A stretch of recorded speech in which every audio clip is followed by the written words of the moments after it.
ယနေ့မှာတော့ Chapter 1 Themes of Biology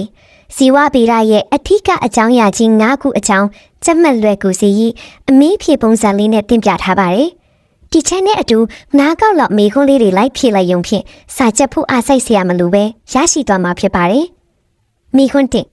ဇီဝဗေဒကိုအထူးအကြောင်းအရာကြီးဘယ်နှခုခွဲပြီးလေ့လာခဲ့ကြပါသလဲ။ Broadly divided into 5 major themes ၅ခုခွဲခြားပြီးလေ့လာခဲ့ကြပါတယ်။ Broadly divided into 5 major themes ၎င်းတို့ကိုဖော်ပြပါ Organization ဖွဲ့စည်းပုံ Information သတင်းအချက်အလက် Energy and Matter စွမ်းအင်နှင့်trouble 2 Interactions အပြန်အလှန်ဆက်သွယ်ခြင်း Evolution စင်ကေပြောင်းလဲခြင်းတို့ပဲဖြစ်ပါတယ်